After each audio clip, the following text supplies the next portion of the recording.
The crisis has been expanding since I was in northern Iraq just about a year ago. 1 million more refugees have fled into neighboring countries. The people that I met lived in cities, they drove cars, they went to school, they had jobs, and then suddenly the bombs started falling. Suddenly they started seeing their neighbors being blown apart. They saw their schools being ripped apart. They lost their jobs, they lost their education, they lost loved ones. They saw loved ones be brutalized and tortured, and they had to flee atrocities.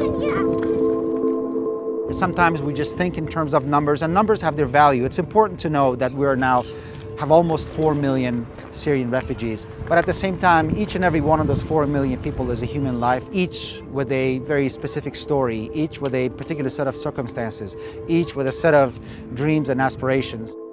I had a chance to meet with a very extraordinary young lady. Her name was Mizun. She's 16 years old. She has been kind of affectionately called the Malala of Syrian refugees because she's such an absolute, unabashed, passionate advocate for education. She's like indomitable. I said, why is education important to you? And she said, it's because it's the only way you can understand your world. It's the only way you can function in your world. It's the only way you can actually be a member of society, not a burden to it. She said, I want to see girls in school uniforms, not wedding dresses. The situation for Syrian refugees hasn't gotten better, and in fact has gotten worse. But the funding hasn't been able to keep up with that, so there's a big funding gap. And and I saw that everywhere I went. When I went to refugee camps, when I went to urban areas, which makes for a very painful process of decision making for frontline staff like UNHCR.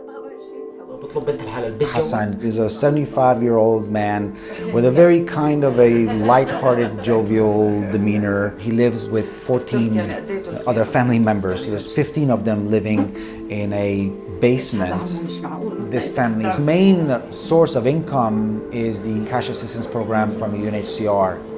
I asked Hassan what would happen if your family wasn't receiving this cash from UNHCR. It was clear through his answer that they would be in serious trouble, that the children would not be able to go to school, that they would not have proper food and clothing. And he said that would not be acceptable to him. He said it's really, really their lifeline. I walk away with a sense of great admiration for refugees, as I always do. As a person, as a human being, with a sense of real sadness for what's going on. The stories that I heard are unbelievably heartbreaking. But at the same time, with a great sense of awe and admiration as to the lengths to which people go to survive. Some of the people that I met on this trip, it's unlikely I'll ever be able to forget again.